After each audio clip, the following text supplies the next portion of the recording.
there's nothing known as, at least I have not ever used or I have never come across anything known as ideal prototype, or there's nothing known as, prototype in a way. If you look at the principles and you follow those principles, that becomes the ideal prototype in the context of what my user can experience and give feedback on.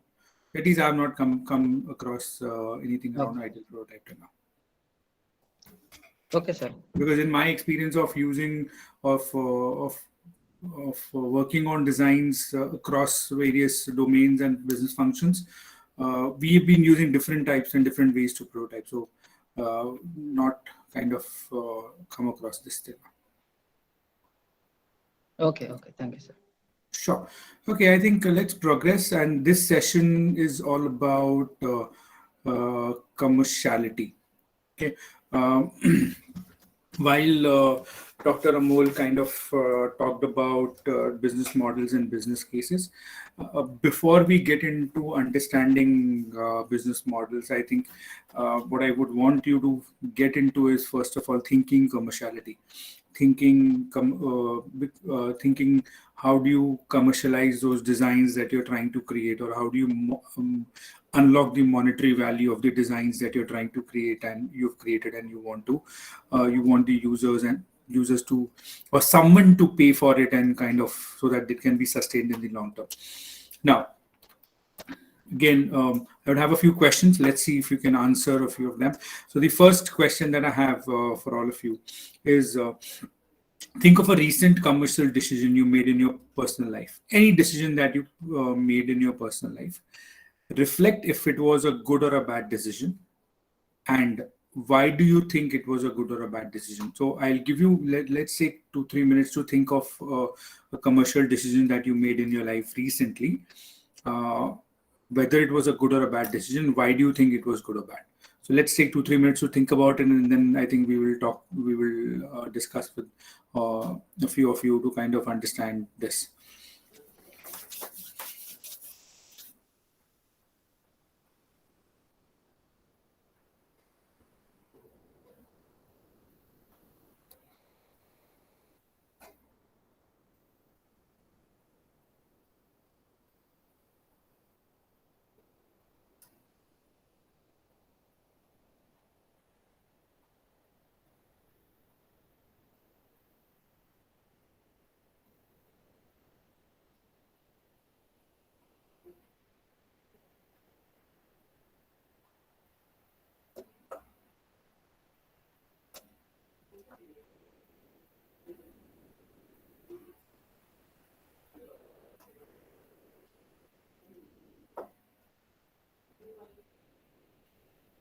Okay, I think let's see if someone can share about a recent commercial decision that you made, and why was it a good or a bad decision. Anyone who wants to share?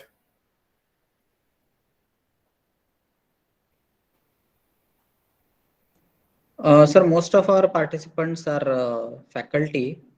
So I think commercial lookout means it would be great if you could continue and let us all know about the commercial lookout.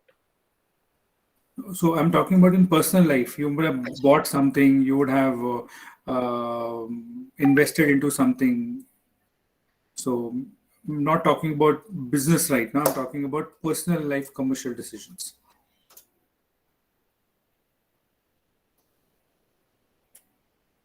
No one? Okay, no worries. I think that's fine if no one wants to say. Yes. So I have one to share. Mm-hmm.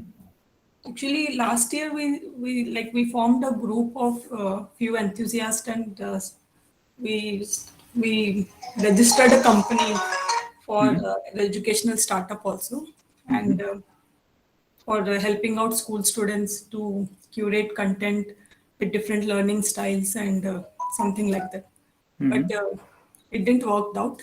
I think it was a good idea, but somewhere during execution we couldn't execute it, and most of the time we were stuck in legal issues of opening a company and then closing it down.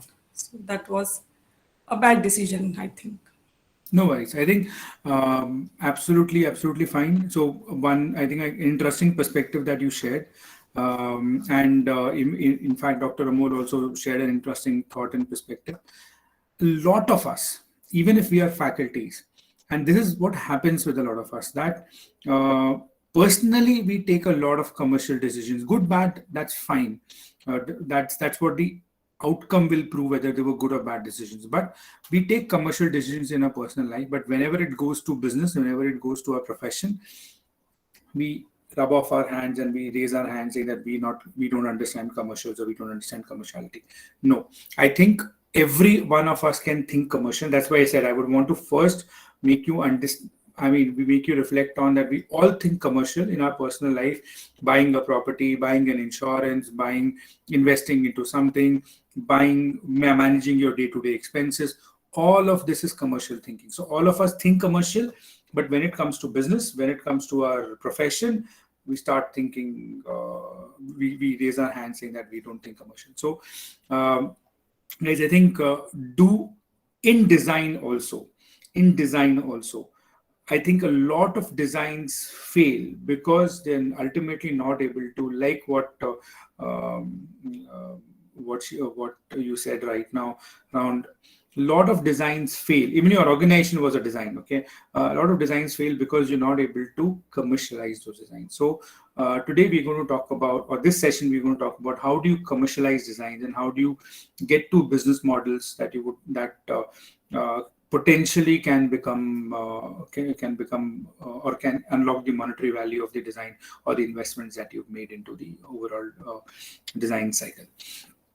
Okay, I think so. 3 key agendas that we're going to talk about. We're going to understand design commerciality, on how do you move to a commercial model for the designs that you've created. How do you create them? The second part that we're going to talk about, I think a lot of things are today being talked about, fundraising. So I'm going to just cover it in a bit. Briefly about what are the various stages of fundraising, because I think as faculty, a lot of your students might want to do startups as well. So at least if you're aware of the fundraising cycles, you can guide them, help them with that. And the third part that I would also want to cover, as a design thinking facilitator, or as a faculty, or as moving forward as an evangelist of design thinking and commercializing designs, what is your role and how is your role as a faculty changing or will change depending on when you're helping your students launch startups or create designs and then commercializing them.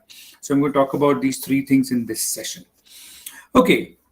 So the challenge that we're going to work on, like in the last session, we worked on the COVID fumigation. So last session, we talked about the robot.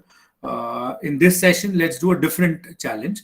So we will do, so some of your students, imagine that some of your students are trying to build a COVID-19 fumigation service. That's the business, or that's the design that they have created, prototyped it, tested it. They now have the entire concept in hand, and they want to start commercializing it. They want to launch it and commercialize it. Okay. And you as a faculty are helping them commercialize or building a business model around the entire design that they have created of COVID-19 fumigation services.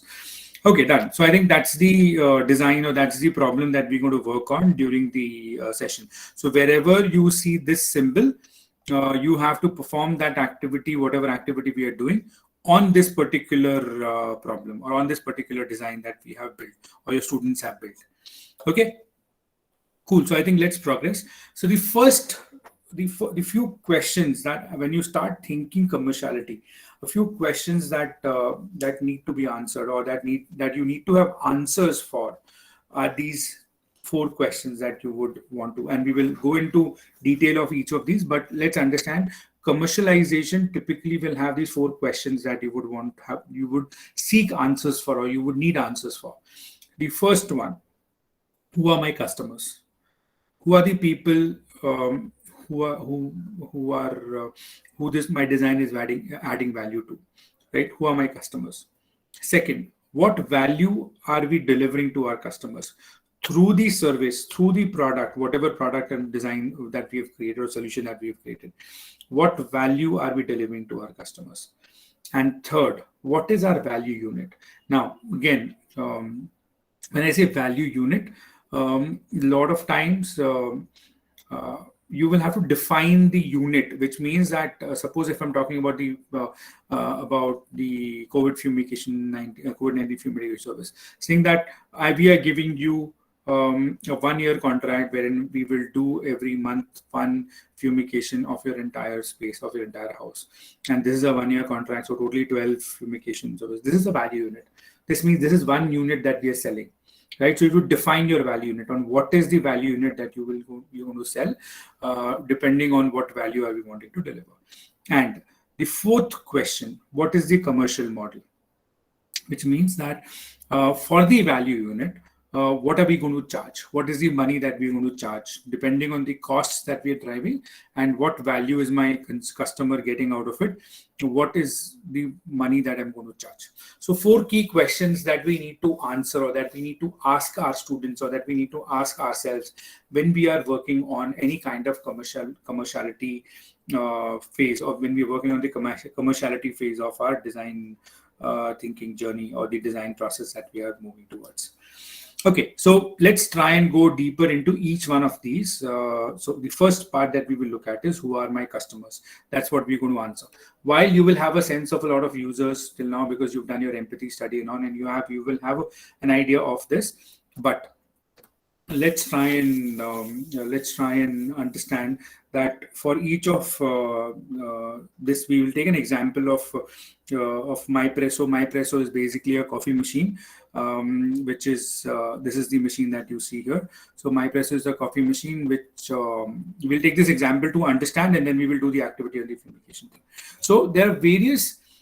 So customers also we talk about, there are various levels of a customer. There are various, so we call it the altitude of customers. The various levels of customers. So a lot of times it may be possible that whatever you're trying to create and whatever you're trying to sell, the end user may be buying it. Sometimes the end user is not the buyer, or is not the customer.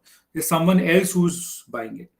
Sometimes in more complex situations, there are various stakeholders involved into the entire buying process itself and using process itself. So you will have to figure out that when you're trying to understand the commerciality of it, and you're trying to define the value of it, you will need to define the value for all these stakeholders. If your user is buying it, then it's very, very clear that it's my user who's using it and they're only buying it. We will need to define a value proposition for them, and we need to Ajay sir, sorry to interrupt. Yeah. I think we are seeing a white blank screen.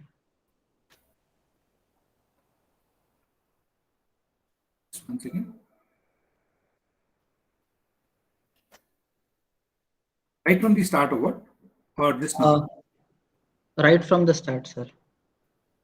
Oops.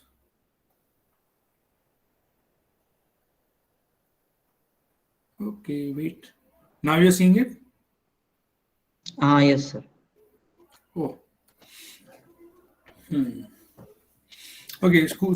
So I think this is what we covered, the 4 questions. This was the challenge. So whenever you see this symbol here, think of it that you have to work on the COVID-19 fumigation service that we were talking about. So this was the challenge. These are the 4 questions that we talked about. Who are my customers? What value are we delivering to our customers? What is our value unit? Which means, as I told you, that what is that we are going to sell and deliver to them? We have to define that unit. And what is the commercial model? How are we going to charge for it and things? Now we'll go deeper into each one of this. As I said, we'll take an example for to kind of understand each of this. So I told you that there might be multiple. So we call it as the altitude of users, right? Or altitude of customers. So in some scenarios, your user is your buyer, right? There it's very, very clear that you need to define a value proposition for your user. The value unit is for your user, and they're going to buy it. In certain other scenarios, the user is different and the buyer is different. Say typically in B2B scenarios, business to business scenarios, wherein the user might be the employees of the organization, but the buyer is maybe the HR, the procurement, or maybe someone else. In others, in more complex situations, you have various stakeholders who are a part of the entire buying and using process. So when you're thinking commercial, you need to understand that, or you need to define that what value is my design, or is my product, is my solution delivering to each of these stakeholders, along with users, each of the stakeholders who are a part of the entire customer process, or the altitude of customers that we are trying to build about, right? Like, to take an example here the users are corporate employees. Payers, people who will pay for it, is HR and slash admin. Stakeholders is servicing vendors who will service this thing. Influencers are friends and colleagues and maybe others who kind of help the users to use their product. And there might be more, right? But this is to just take an example and reflect. So it's all about, it starts with identifying the altitude of customers that is there in the ecosystem that we are trying to sell to, or that we are trying to commercialize it to. So there can be 4 levels, as I told you. There is a user. So the user, normally the value is usability and experience. The second stage can be customers. So they need an end-to-end experiential journey, and that's the value that they might be looking at. Communities, the value that they typically drive out of this is social communities that are there around us.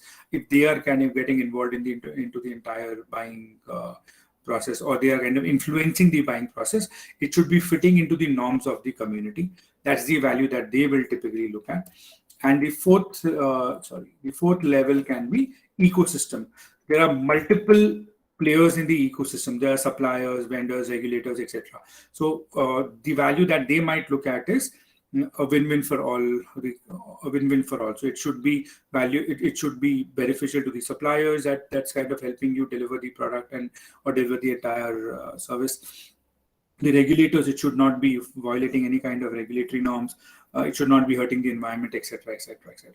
So as I told you, that every product or every design might have a different altitude or different ecosystem that they might be operating in.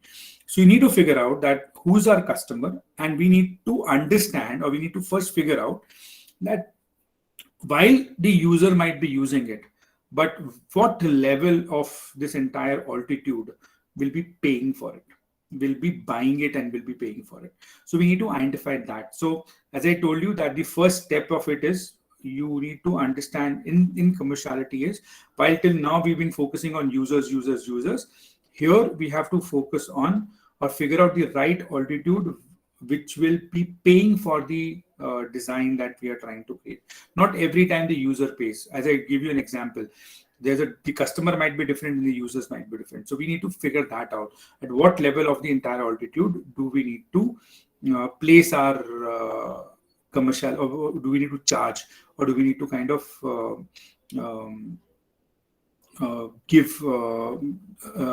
do we need to place our commerciality model?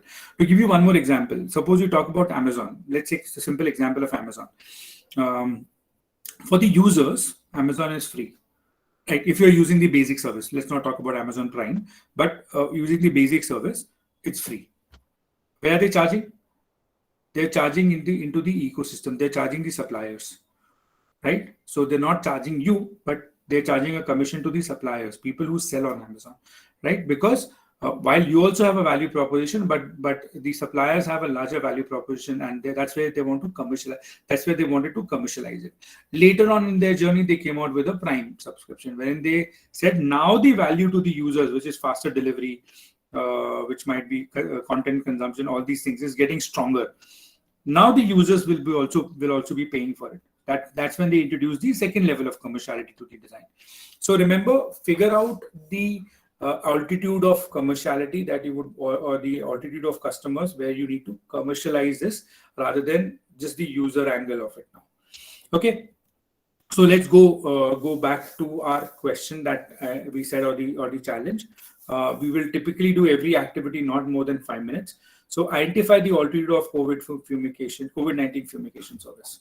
So at what level would you be charging? So think of it that suppose if you are a part of that team of students, or that team of entrepreneurs who are wanting to launch this service, at what altitude level would you want to commercialize your design?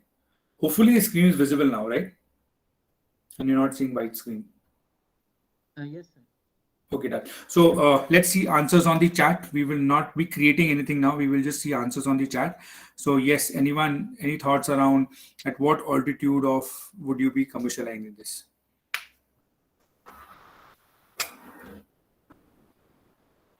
Yes. a COVID-19 fumigation service, at what level would you be commercializing it?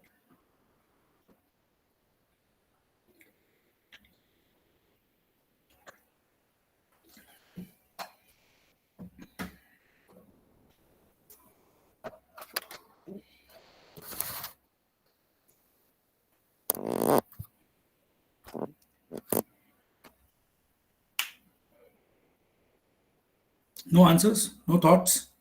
Yes, participants, kindly answer.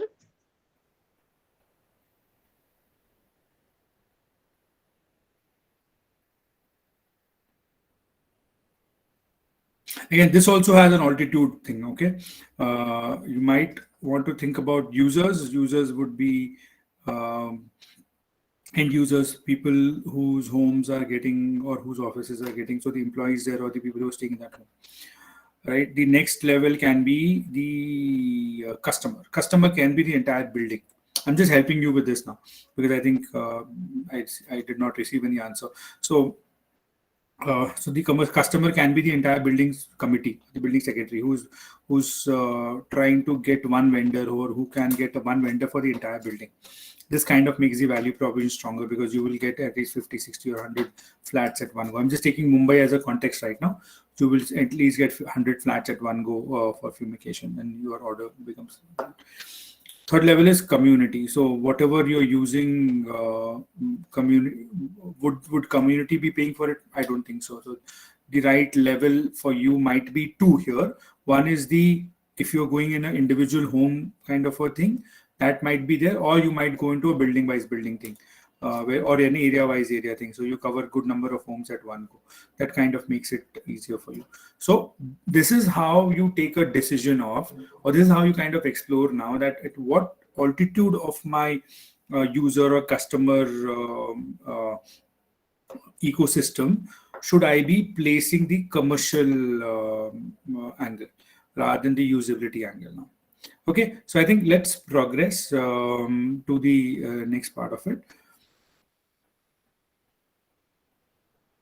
Okay, so once we have figured out who the customer is and what altitude do we need to commercialize it to, or do we need to place it for commercialization, the next stage is about defining value and defining the value unit. Okay, now all of you would have answers to these questions by now if you've done the entire design cycle. Because you, in the empathy stage, in the persona stage, you define needs, you define goals, you define value proposition statements. So from there, you will get this answer of what value is my customer or what value is my product or solution adding to customer's life, and what is the value unit that we are trying to place in front of the customer, right? So, like to take this example, needs brewing my own coffee without too much effort and great taste. These were the needs. Value, automatically brewing my preferred taste of coffee. Me time for thinking of new things that I would want to think. Value unit, brews coffee with your preferred taste, flavor, temperature to give employees more time to think. So now that's the value that it's delivering. Now the value unit will come to here. So this was an example. So value is not what you deliver. So this is one more thing that I think a lot of people kind of misinterpret or they kind of they're not able to define clearly. Value is not what we deliver. Value is what the customer gains out of it. So the value is a lot outside in rather than inside out. So the coffee is not the value. The value is the taste, temperature, and the me time that the customer can get with our coffee. So remember this, when you're defining value and defining the value unit, don't define it with saying that here's a cup of coffee and that's the value. No, that's not value. That's basically your product that you're giving. But what is the customer gaining out of your product is something that is what value is.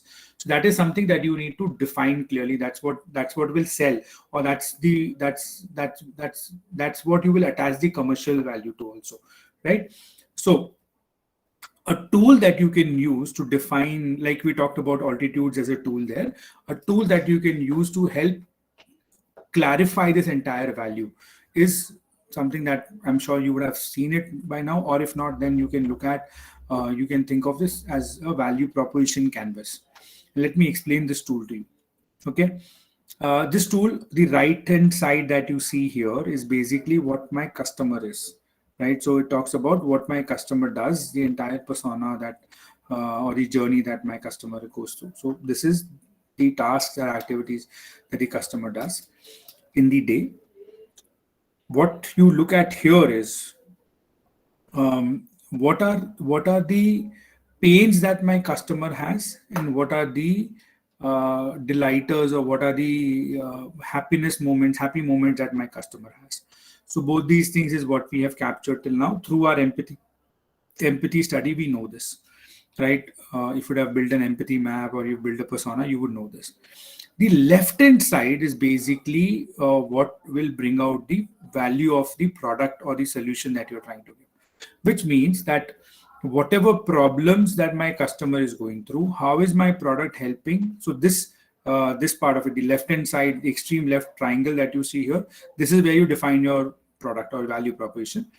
And here bottom, what you talk about is how is my product reducing the pain or relieving the troubles that my customer is having, and how is my product enhancing the delighters or creating more delighters for my customer, because we now understand what delights them and what creates pain for them. This helps you to understand or to define that what value is my customer deriving out of my entire product.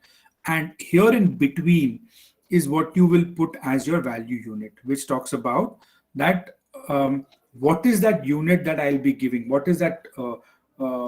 I mean, I would not say it as a package, or I would not say it as a box, but what is that package, or what is that boundaries that I'm defining, that I'm giving to the customer, which will help them create all of this. So here is where your value unit will stay. So you can use this value proposition canvas, or you can make your students build a value proposition canvas to help them define or get a clear value unit out of the entire design that they are trying to commercialize, or that they're trying to move into a commercial model. A lot of times, I'm telling you, people, while they're very excited with what they build and what they design, but this is where they struggle a lot. One, identifying the value, the altitude where they need to commercialize, and what is the value unit, or what is the value and the value unit that my design is delivering to each of them, so that we can position it to them in that ways. Okay, so I think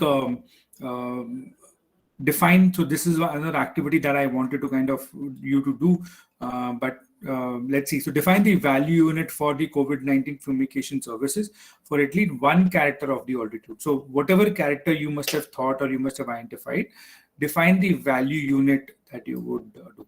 So to take an example, so we go to suppose we are saying the building committee, and we say that your building will be safe from COVID-19 for a year. If you use our service every month, we will fumigate every flat in the building and all the common premises that we build. Now, this is and we will do 12 fumigations across the entire building, each flat, each lobby, every place during the year. Now, this is how you define a value unit, and you define value that the people are going to derive from it, and not what you are delivering, right? So you bring those two things together and define the value unit. Okay, cool. So the third part then, after you've defined the value and the value unit, you move to the stage of what is the commercial model? What are we going to charge? What are the various options that we have? Again, commerciality also you can use a lot of creativity there as well. What is the commercial model that we are going to do, right? To take an example, let's continue with the MyPresso thing itself. The first charge out model that we can have, that we can think about, is we will charge one time for the machine with 1 year warranty. Charge for the coffee cubes. So whatever coffee refills and coffee cubes are there, we will charge for them. And we will also charge for machine maintenance. This is one model of commercializing this design. The second model can be machine for free with 1 year warranty. So we will give the machine for free for 1 year warranty. We'll only charge for the coffee cubes, and we want to charge for machine maintenance. So this is the second way of commercializing this design. The third charge out model can be, we will do one-time charge of the machine with 5 year warranty, charge for coffee cubes. service charge for bi-yearly maintenance. So we're going to do a maintenance as well, but we're going to charge service charge for bi-yearly maintenance. The fourth one can be, we will give the machine and maintenance for free. We will only charge for the coffee cubes. That's also possible.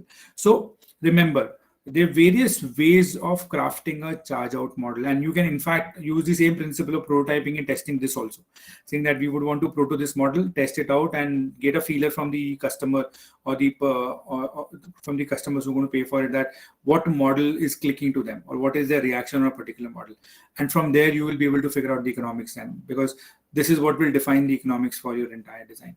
So figure out what is the commercial model, what is the charge out model, who are you going to charge, what are you going to charge for, which is the value in it, and what are you charging. So this is the third part that we are now defining. So the ultimate puzzle, the message for all of us here is the ultimate puzzle: who will pay for it and what will they pay for. This is what we are defining at this stage, right? Now, when we are putting this charge out model and when we are trying to put this charge out model together, certain questions that we should have answers to, or that we should, some of them we will have answers to already, some of them we will have to find out. So the first set of questions would be, what can we charge for the value unit? So what is the value unit? We already know. Who's going to pay for it? We already know. Charge out models we have to think about. Is a part of the charge out model, what is our pricing? So what are we going to charge for the machine? What are we going to charge for the coffee cube? What are we going to charge for the maintenance, or if there are any other components as well? And the fifth part is doing a competitor benchmarking. Now here comes, while we would have done competitor benchmarking from a product standpoint, now we need to do a competitor benchmarking from a pricing and a value proposition standpoint. So we need to understand that what are our competitors charging here, and how are we different? How is our value proposition different for the design that we have created? So these 4 questions or these 5 questions is what we should be seeking answers to. Some of them we will have by now, some of them we will need to still do some work around, or we will need to help our students to find these answers. The second stage of commerciality would be, what are the fixed investments required, which is what is the upfront investment required. So there'll be component of fixed investments. Are we investing into some plant and machinery? Are we investing into some office space? Are we investing into some equipment that we need to buy, etc., etc., etc.? So what is the fixed investment? What are the operational expenses, which means that what expenses we would need to do to run our operations. It can be people's salaries, it can be rent outs that we might have to pay, it might be some commissions or some interest or these kind of things that we might have to pay to run the day-to-day operations. And the third kind of investment that might be required is variable expenses, which is around connected to the business that we are trying to. So customer acquisition costs, upfrontly marketing that we will have to do, and which is dependent again, might be we are partnering with someone and they're charging a commission to us basis the number of customers that they get. So variable expenses. So what we would need as an upfront investment that is required to help us start and run this business is something that we will put through as the second set of questions that we will need answers to. And the third set that we will work upon, or we need to think about, is the net present value, which, I mean, what is the tentative ROI that we will get out of this entire project or the entire business that we are wanting to launch, which is around, hopefully all of you, how many of you understand net present value here as a concept? A yes or no? Okay, let me see on the chat. I'm sure some of you are answering on the chat.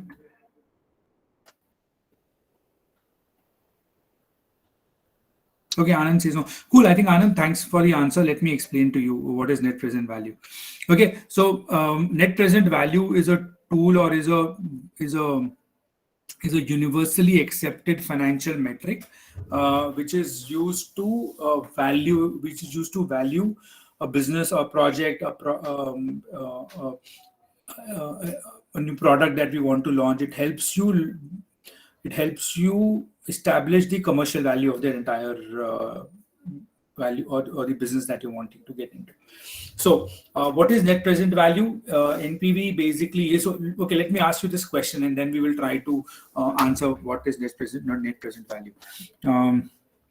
Okay, so the question is, and anyone can choose to answer.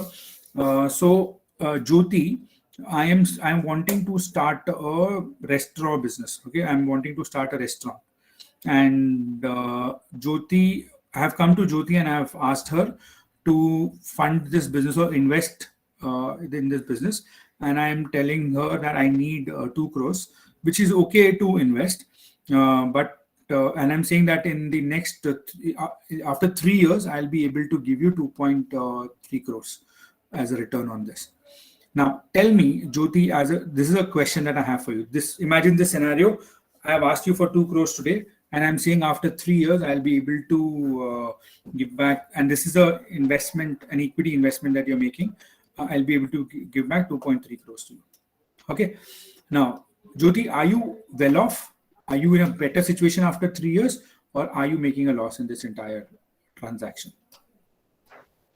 So as of now, if I think like a layman, I'm going to gain 30 lakhs in 2 years. So I feel good. Like, I don't know. Super. But as an investor, how does an investor think? Okay, let me ask you one more question, Jyoti. What you were able to buy today at 10 rupees, would you be able to buy that same thing after 2 years for 10 rupees? No, sir. Absolutely. The reason behind it is value of money decreases every year, right? Because of inflation. Okay, let me tell you the second scenario.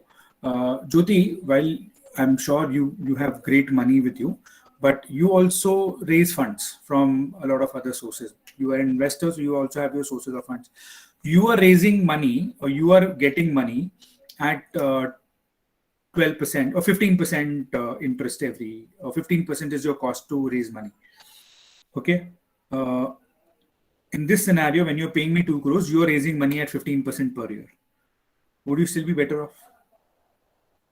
It will just be equal. What I pay, I'll get the same. So no change. My money will depreciate anyways after 2 years. Yes, good. So that is where I wanted you to reach. That is what net present value is. Investors say, you're asking for 2 crores today. Tell me whatever you earn after 3 years, tell me that value of that money in today's value. Bring that down to today's value and tell me the value then. Right.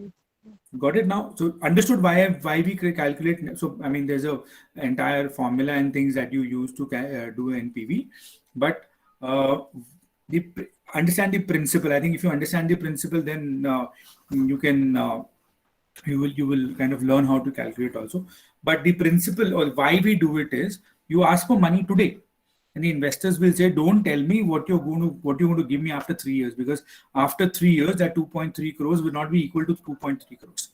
You bring it down to today's value and tell me what will be that value today, so that for Jyoti it becomes easy to compare कि आप मुझसे 2 करोड़ मांग रहे हो और आप आज की वैल्यू में ही, चाहे बेशक 3 साल बाद मिले, बट आज की वैल्यू में ही आप मुझे 2.10 या 2.15 या 2.20 दे रहे हो.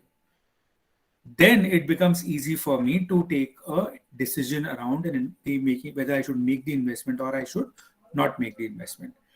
Clear with this? Clear with this now, yes, at least to an extent?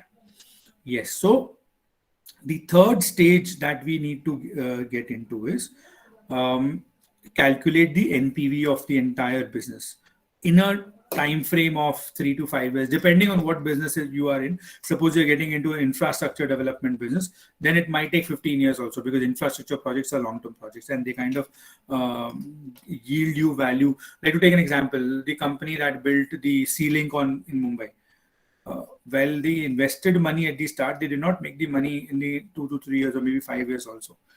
The tolls and everything, the maintenance charge and all that they're collecting, they're making money over a period of 15 years. So large infrastructure projects take 15 years also, but typically you look at any normal business you will look at into 3 to 5 year time frame is normally what you will calculate it for. So what you typically, in the third question is what will be the tentative ROI, which means cash inflow minus cash outflow. So again, I'll just define what cash inflow and cash outflow means.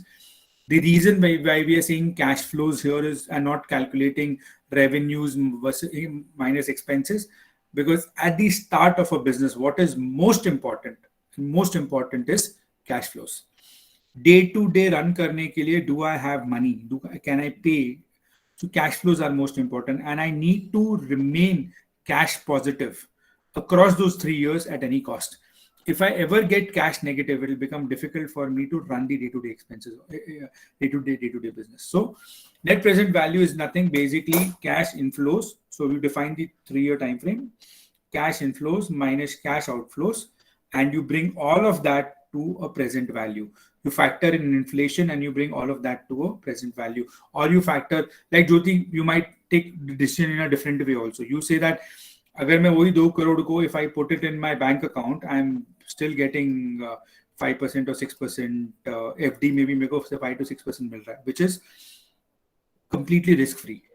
And I am taking a risk by investing into your business. So I would want to at least get that 6 to 7%, whatever I'm getting into my bank FD. So minimum अगर 6 to 7% मिलेगा मेरे को, तो ही मैं invest करूँगी, वरना मैं invest नहीं करूँगी. So you calculate the NPV on 6% as a discounting factor and you bring it down to the present value. So do research on this. I think this time is too short for me to help you calculate the NPV for a particular scenario, but do. So these are the 3 things that you have to figure out, which is what can we charge for the value unit. So what is the charge out model that we are doing? So what level? So who are we charging? What are we charging for? Which is what is the value unit and what is the charge out model? These are the answers, and we do some competitor benchmarking to get our pricing up for the charge out model. What is the upfront investment required, both in terms of all the 3: fixed investment, operational investment, and variable investment, so that I can stay cash positive? Because if I become cash negative at any juncture, I'm going to face a challenge there. So what is the upfront investment required? And the third part that we talk about is what will be the tentative ROI, which means cash out inflows minus cash outflows. You bring everything to the present value, and we understood why we bring everything to the present value. You bring everything to the present value, and you understand that if I'm wanting this much money today, how much will my business return in maybe a 3 year time frame in today's value itself? So these are the 3 broad categories of questions that you will need, or you will have to help your students find answers to, so that when they get into the business, they can at least stay cash positive for the next 2 to 3 years, and they can run it in a way, and they now know what is the charge out model and the value unit that they're charging for. Again, because you've not done the previous 2 activities, we will just skip this. I'll just help you find an answer to this as well. So create a charge out model. I just gave you the example that you may want to, the charge out model that you say is that we will charge you X amount for the 12 services that we give, and you say that because you want to activate the customer for the next months also, or the next year as well. What you say is that, and in this we'll give you a bonus of 3 more months that we will give. Or maybe the other charge out model that you can give is we will install an equipment of fumigation in every house that we are doing, and every month, so we will charge you for that equipment. We will not charge you for the fumigation service. So that equipment is there. The person will come, press the button, and the entire house will get fumigated. So we will charge for the equipment and not for the. Or the third thing that you can simply say is that that we can, the charge out model can be, we do an on-call service also. So while there's a fixed package, but every on-call service we will charge you this much. So which might be a slightly more premium thing. So there are different ways to charge to do this charge out model and define the pricing for each of these models that you will look at, and basis that you will kind of put out the entire ROI framework. Okay, so now the fourth part, or the fourth stage that you will get, now you have figured out who the customers are, what is your value unit, how are you charging them, what is the charge out model, and what are you charging them, what is the price that you're charging them, and their entire ROI framework. The fourth stage now is a stage wherein you now need to pitch your business for investments. You need to pitch your business to the investors for seeking investments or seeking funding for your. Well, I'll talk about the funding phases in the subsequent slides, but let's try and understand how investor stories are built. How will you help your students to build an investor story? A lot of times what I've seen is the investor stories majorly focus on the product that we are trying to build, which is a very, very wrong thing to do when you go to an investor. I think the investor story is a three, while I will talk about it in detail, but broadly three components of an investor story: the purpose behind building behind what you have built and why you have built it; the ask, what are you asking the investors, and for funds, what kind of support and whatever things. And third is what is the return that they're going to get or that they might make in this entire journey. Now, these questions might have a different answer depending on the stage of investment that you're getting into, but broadly these are the three categories that you will have while building your investor story.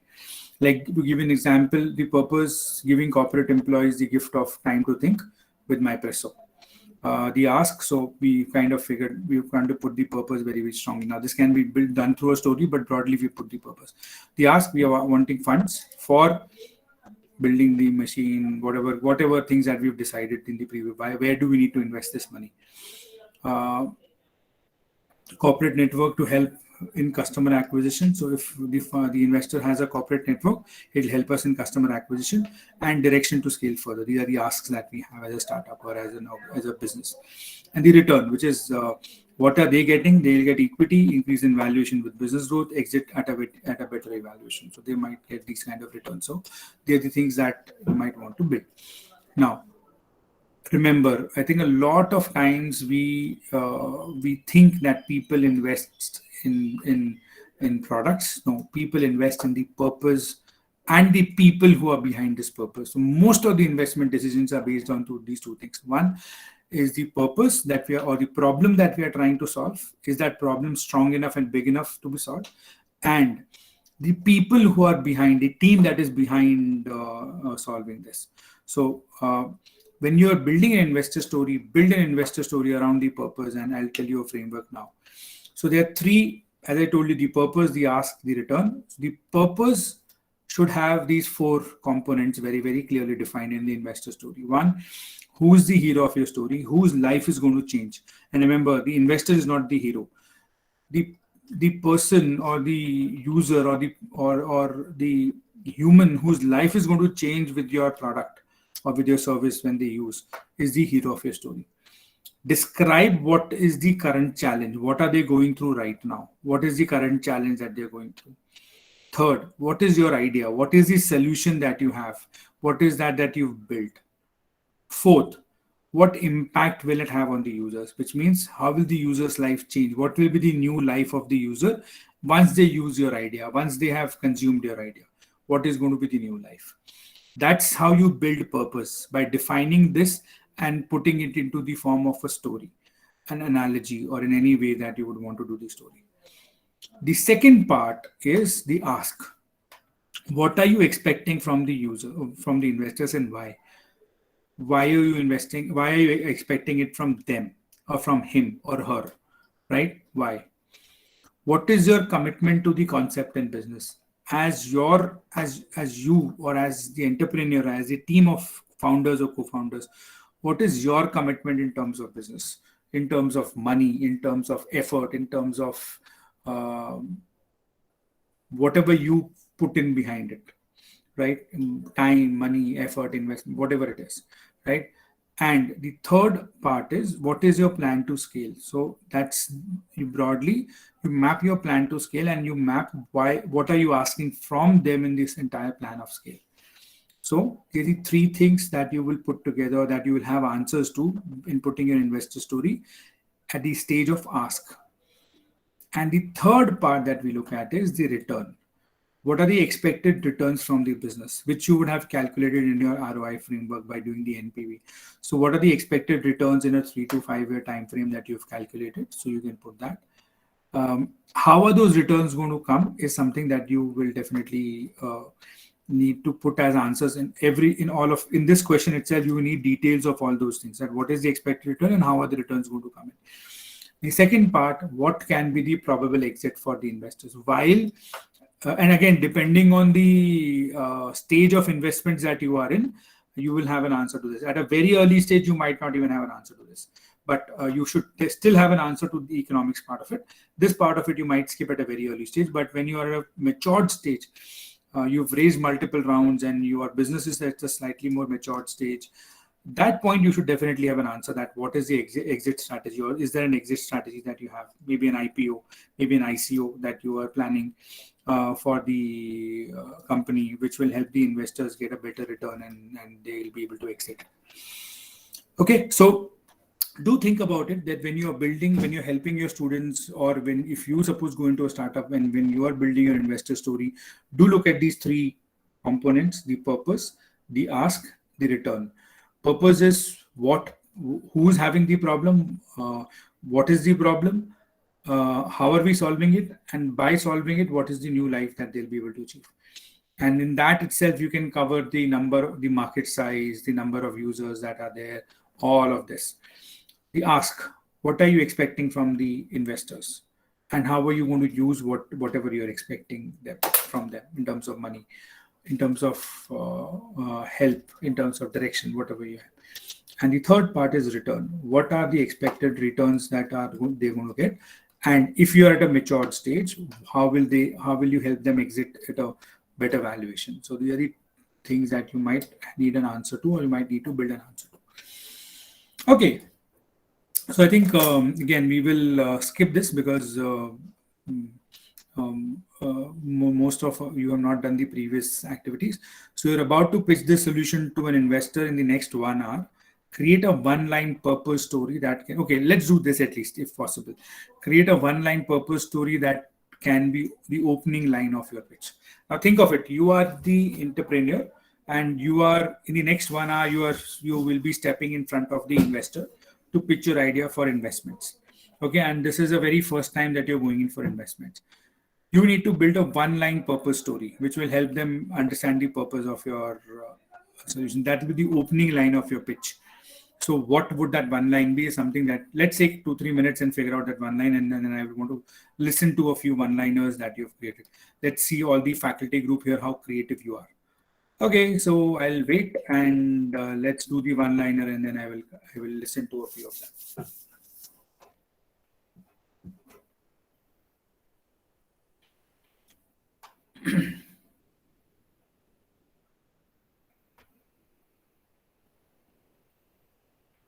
A one-line purpose story, guys. This is what we need to build.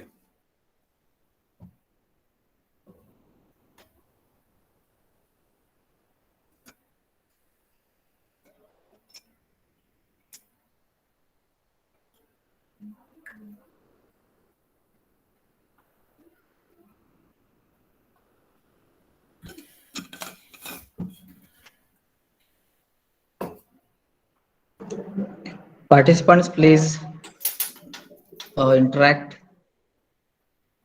Yeah, Dr. Amol, I've just given them 2-3 minutes to think about it, and then I think they can come back.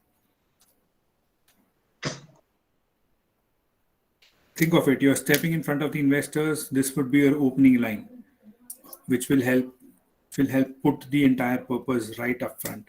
What would that opening line be for the fumigation service?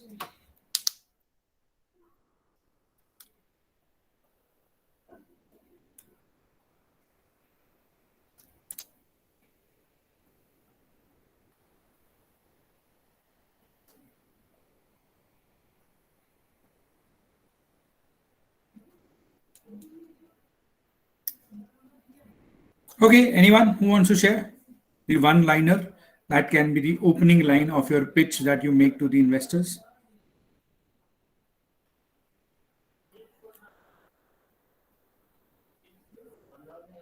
Buy right and seat tight. Good one, Hitendra. Very good. Yes. One line that will help build the purpose of the entire fumigation service. Yes. Anyone else who wants to done? Who wants to do? This is the need of the hour. Okay, the need of the hour. Yes. Let's see if there are more creative minds who can give me the one-line story.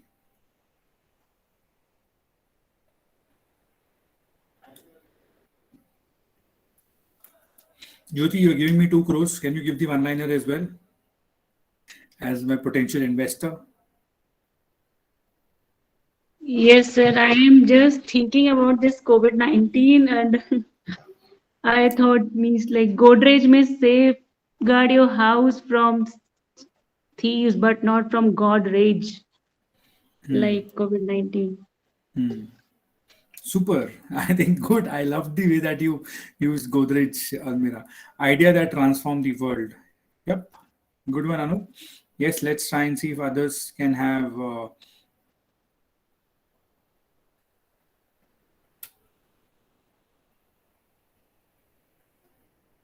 Okay, I've just thought of one myself also right now. So I'm saying, I'm not calling it fumigation. I am saying covigation to safeguard you from the deadly virus. I mean, that's my one line. Prevention is better than cure. Good one, Dipti. Buy what you need, otherwise you have to sell what. That's superb, Dipati. I love this one. Buy what you need, otherwise you will have to sell what you have. Okay. Yes. Anyone else? I love this one, Dipali. Good one. Yes. Anyone else? Come on, guys. There are almost 80 participants, and I've got five or six one-liners till now. No one else. Okay, I think keep thinking about it.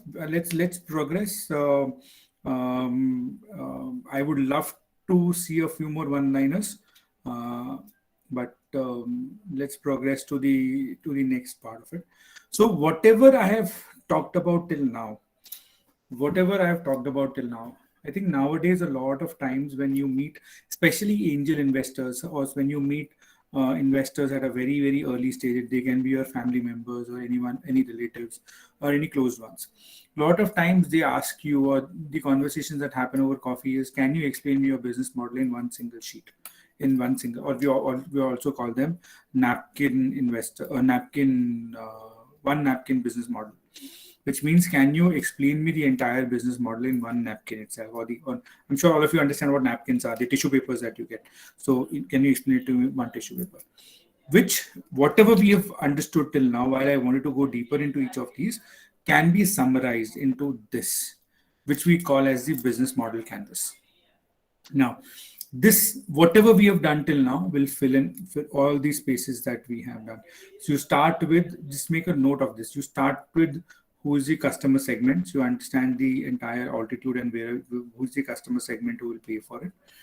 The second part that you look at from there is, what value are you delivering to the customer? Third is what kind of journey your customer will have, which is around customer relationships. Fourth is what channels are you going to use to make your solution reach to the customer? What are the channels of communication and the channels that you're going to use?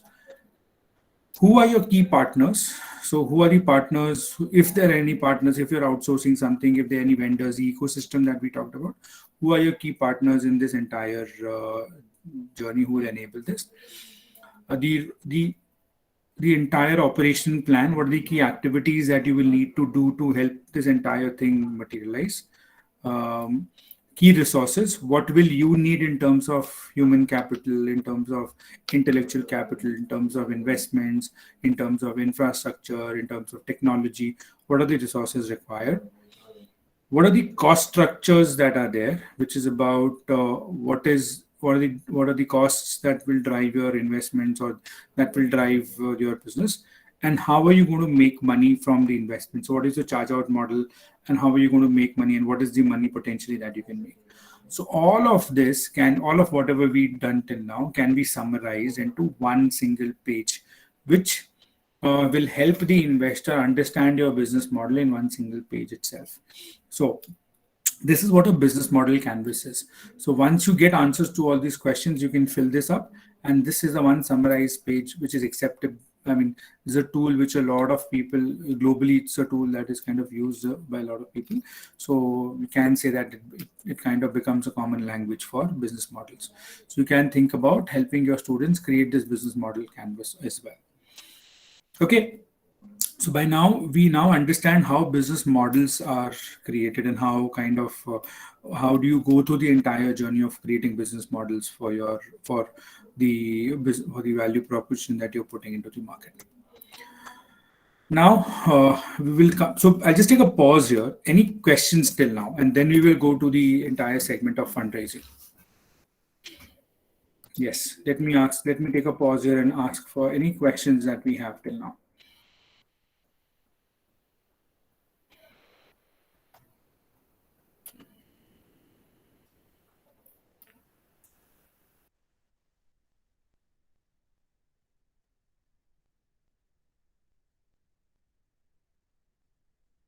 Any questions?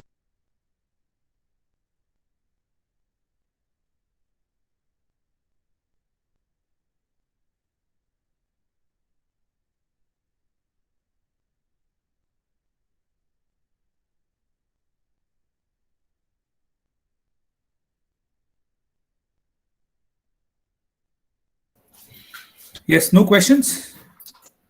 Okay, done. So I think let's progress then.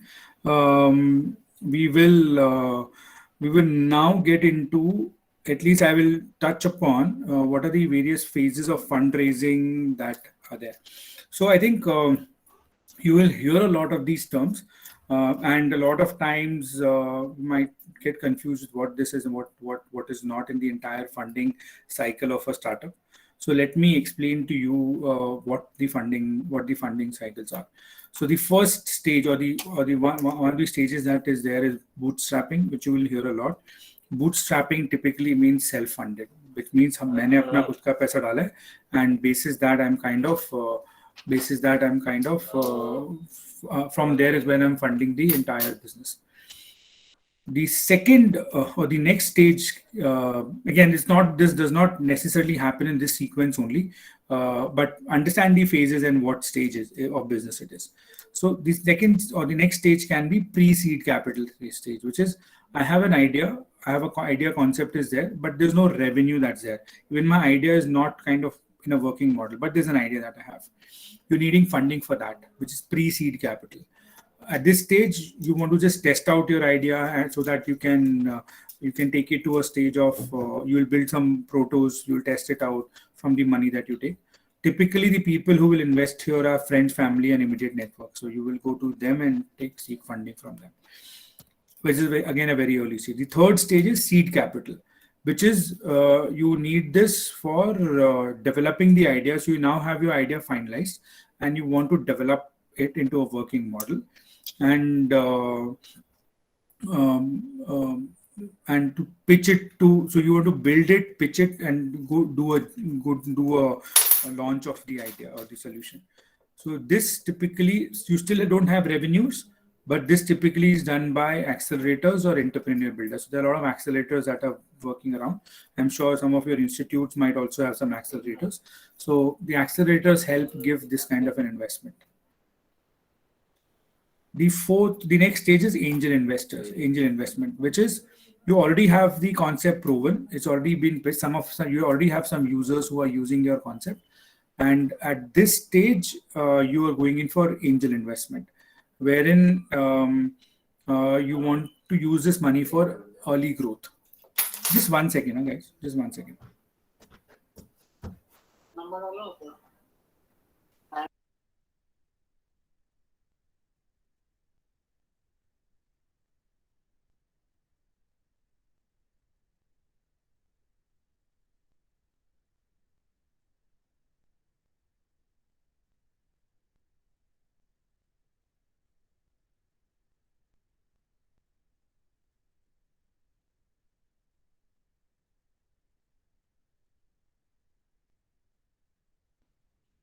Sir, sorry to interrupt you, sir, but I guess you are on mute. Yeah, sorry, I had some visitor who had to attend immediately. Sorry, Okay, I'm okay, just sorry. Yeah. okay. Wait, I'm going back to my screen. Just hold on. Okay, so I think. Sorry for the small interjection. So, this stage, angel investor typically who will invest, you already have your idea proven, it's being used by some of the users, you already have some customers, you need money for growth. This typically you kind of approach high net worth individuals. And what you ask for is mentorship and network here. Typically, apart from money, you also look out for mentorship and network from them. Then the next stage is VC funding, which is venture capital funding. You already have we build business. You already have a proven concept. You already have a proven business model also, and you already have some revenues that you have on hand.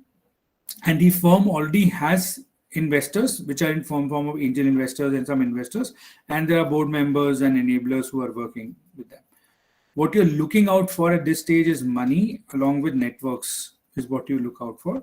And what what you typically as a startup, what you offer in return is return through exits. So you will build a proposition around how will the VC exit the entire thing through, and I'll tell you how the exit happened, but return through exits is what the VC would expect. In the entire VC thing only, there are various series that you might go through in terms of funding, and you would have heard them: Series A, Series B, and there's a meaning to each of these. Series A, which is the first series of funding that you go through, there's a proven business model with revenues.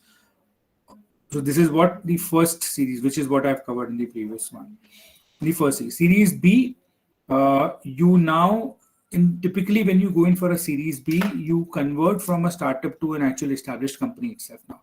So what the VCs would be expecting when you go in for your Series B funding or your second round of VC funding, you typically will now have a scaled model, and you're maturing. You're trying to bring in processes.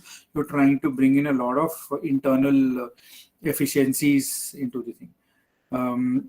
What you're expecting from the VC in Series B is scaling markets. So you already have revenue models, everything in place. So you now want their networks and to help them you to scale to different markets. And again, in Series B also, the returns that you offer is return through exits, better valuation and return through exits. Then you look at a Series C. Series C, typically you raise money for acquisitions. So when you go in for Series C, you will be raising money for acquiring or for inorganic growth. When you want to acquire or buy out a different firm, or you want to add a capability through an acquisition, so you will look at a Series C funding.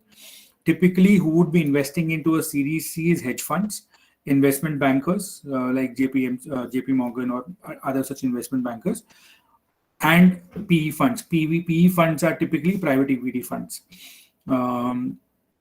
So these are the people or these are the organizations who invest into Series C. Typically, what you're looking out for from in Series C is inorganic growth, which is what I said, that you go for acquisitions. And what you offer to them is also what they expect from you is returns through exits. When they exit by selling their stake or their equity stake, they want to have a better return there. Now, all of whatever you have done till now. So a lot of times angels might exit when you are going in for Series A, or they might remain. Series A fund, your investors might exit when you're going for Series B or Series C, or they will remain. Similarly for B and C also, right? Most of them make an exit when the organization or when the company goes for an IPO, which means you get listed on a stock exchange.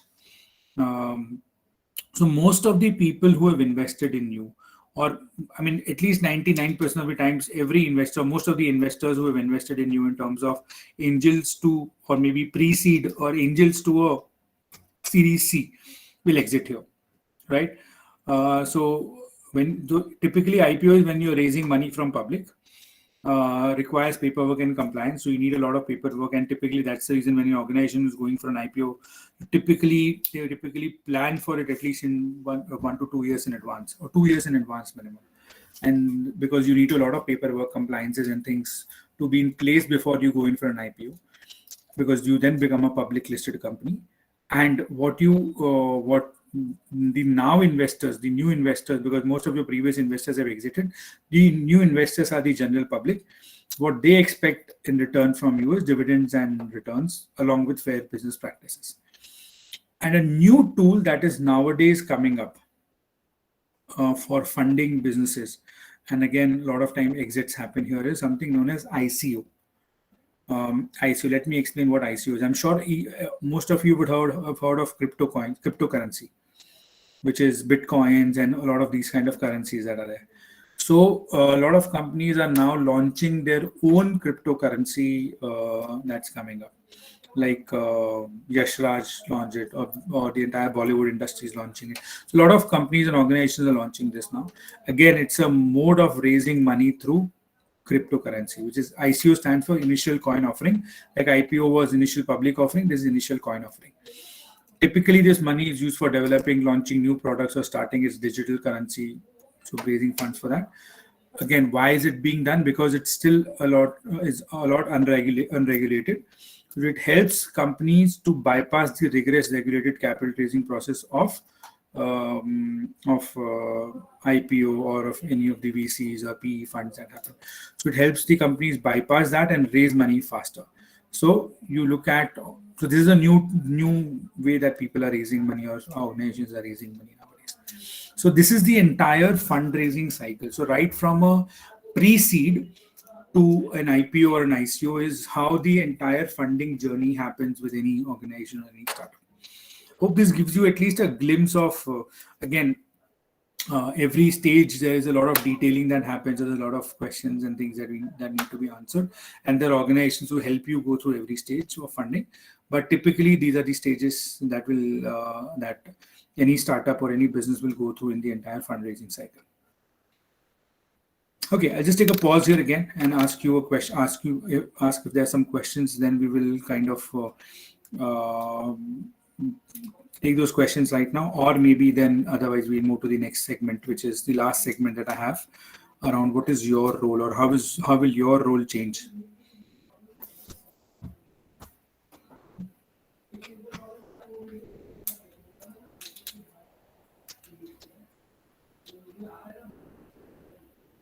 Okay, I'm assuming there are no questions, so let me move forward and move to my last segment that I wanted to touch upon.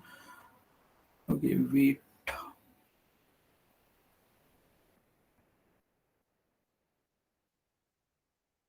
Just hold on, guys, I think.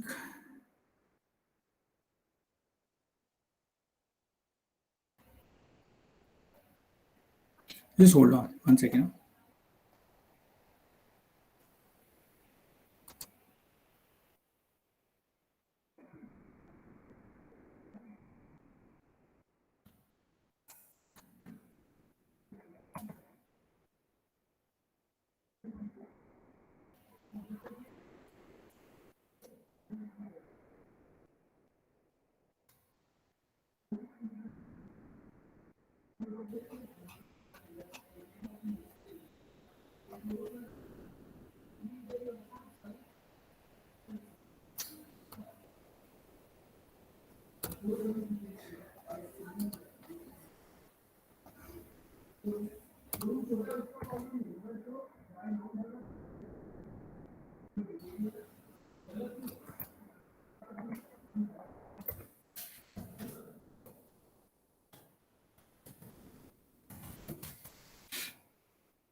Okay, so we are ready. I think somewhere I deleted that slide. That's the reason this challenge happened. 1 second, I'm coming to that.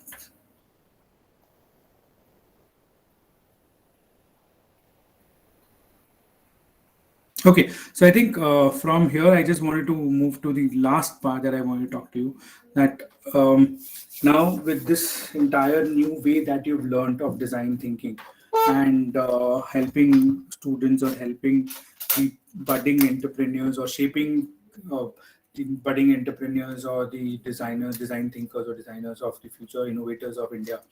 I think how is your role changing as a guru or as a faculty that you perform? So 4 key pointers. Again, I'm sure you guys you are experts at your field and the way you facilitate, but I just want to request and put this request in front of each one of you that try embracing these 4 points in whatever shapes and form. I think you will help the students become much better in their journey.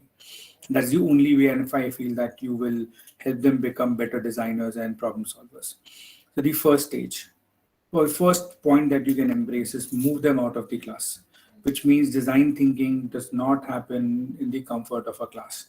So if you're wanting them to become innovators, move them out of the class and let them solve real world problems.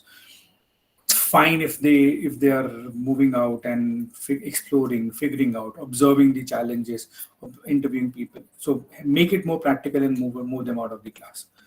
The second point that I wanted to touch upon is stop being a faculty and start becoming a coach to them. So don't tell them what needs to be done.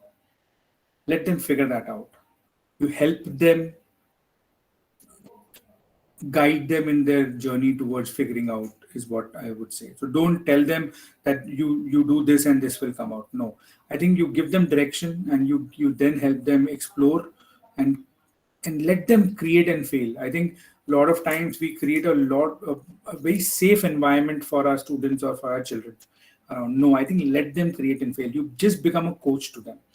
Okay, let them try out. Even if they fail, it's fine to fail. But and that's when they will need your help. If they fail, help them reflect why they have failed and show them the direction then. Third part, if possible, become angels to them. You might not want to invest into their company, or you might want to. If you feel that there's a really good concept, you might want to invest, you might not want to invest, but be the initial angels to them. Connect them to people through your network. If you're seeing potential, if you're seeing that there is great potential in some of the ideas that they're wanting, connect them to some people who might want to invest or who might want to work along with them and guide them along, at least for the first few months. Help them navigate and kind of move ahead in the first few months. I'm telling you, it works wonders. I remember when while and now I'll touch upon my introduction as well. While Dr. Amol introduced me in a very professional way, but I love introducing myself by three things that I say about myself. One, I'm a Haryanvi by origin, an entrepreneur by heart, and a consultant by choice. Right. So I have tried startups in my life. I failed as well. My first startup was a big failure, but I think when I started up again almost a year back now, there were a lot of people who became angels to me. Not in terms of money. I was never looking out for money from them, but in terms of honest advices, in terms of honest guidance, in terms of a sounding board. If I'm today feeling low, because an entrepreneur's journey is a journey of big highs and lows. So when I'm low, they're a sounding board to me. I call them up because I trust them. So be those angels to a few of your students and help them navigate the first few months. And if you feel that you want to invest or there's some potential investment opportunity, go ahead with that as well. And the fourth part that I would want to tell you, and this is something that you can do as not as only as a faculty, but as an institute also in your institute. Create a culture of experimentation and entrepreneurship. I think it's much needed. Our education system is teaching us, or in the past has taught us to be play a lot more safer. But no, I think create that culture of experimentation and entrepreneurship. This you can do by creating an institute level fund or get an alumni level fund created, because I'm sure each of your institutes have an alumni base and they can create, by contributing small money, you can create a larger fund at the institute level and create a governance around it, so that some of these budding startups can be incubated and can be also helped through in the first few months. So this is my humble request that while whatever you've learned in the past 4 or the entire 5 days that you've gone through by now, or the 4.5 days, I think if you embrace these 4 principles along with your learnings, you will make many more entrepreneurs and many more experimenters or innovators in India as a country, because we have been in dearth of it, but today I think we are progressing well there. So this is my request and my last message that I wanted to leave with you before we get into Q&A. And the quote for this session that I wanted to leave: a design on shelf is no design. So if you feel that you have designed a great thing and it has not reached the end user, and no one and is not kind of figured out a commercial model, it's not design at all. So unless and until it goes to a user and someone is paying for it, don't treat your design as a design. So let it go through the end-to-end journey and let it have the test of time when someone is paying for it and deriving value out of the design that they've created. With this, I would just want to stop. I'll be happy to take questions, but this is what I wanted to cover in the entire 2 sessions, right from prototyping and testing, and from there you move into commercializing designs. So I'll stop here and I will want to listen from you about any questions or anything else that you want to share with me before we end the session.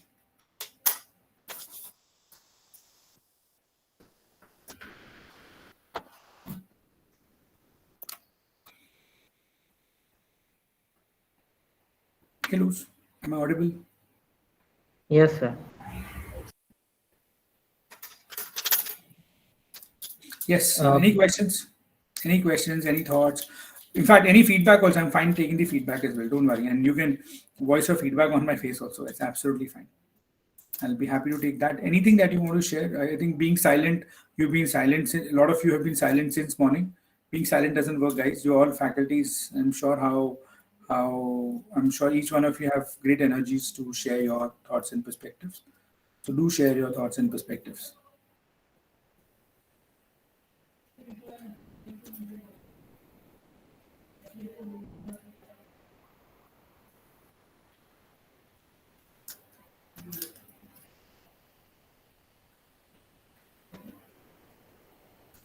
Okay, I think there are no I questions. hope everybody is now, sir, in the environment of quiz and all that. No worries, I think that's fine.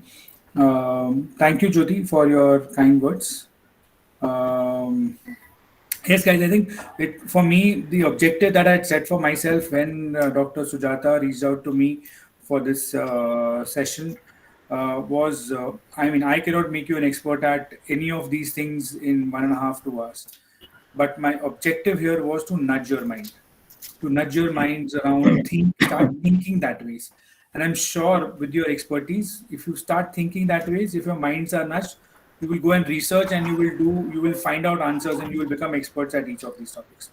So that was my purpose, and I'm sure I tried my best to do this. Hopefully you've gained something out of it, and you will make use of some of these principles that you have learned. Okay, over to you, Dr. Sujata and Dr. Mol. I think I'm done. Okay. So I would like to thank our today's speaker, Mr. Ajay Agarwal, for sparing his time for 2 sessions and giving us insights about business model and prototyping, and carrying out an interesting activity of prototyping. I'm sure all those who have gone through this activity would surely have got more insights related to this particular topic.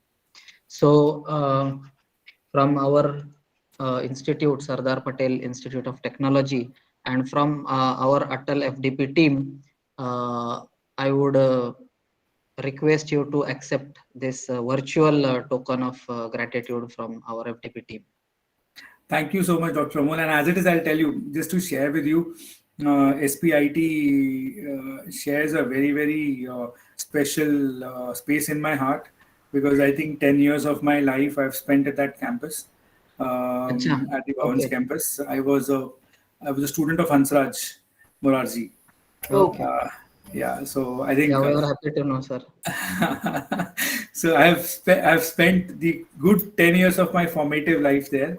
So SPIT is really close to my heart, and thank you for giving me the opportunity to be a part of this journey. I'm sure I've tried my best to to nudge a few more minds to start thinking design and start thinking commerciality. If any one of you wants to reach out to me and kind of connect with me, do connect with me on LinkedIn. I'm very active there. I keep writing a lot of thought leadership and point of view. So you can, if you want to ask questions later on, also you want to collaborate on things, do let me know. I'll be happy to work. Thank you so Okay, much so for the that's, token of appreciation. This is a surprise as well. Huh? yeah. It's a good surprise. Thank you, sir. So just one request, can you please share the PPT? Yes, you will have it by today evening or max by Because Monday. this is required to the participant for a learning point of view. They have a quiz in the next session. So Oh, you require it immediately, huh? yeah. Okay, so give me half an hour and I'll share it with you. Yeah. That's fine, right? Yeah, sure. Sure. Done. Okay, thank you you. so much. Thank you so much. Thank you so much, everyone. Bye bye. Take care. All the best for your quiz, and may all of you come out with shining stars. And all the best for your design thinking journey as well. Bye bye. Yeah, thank you, sir. Bye, sir. So we'll have a lunch break now, and we'll join by 2 p.m.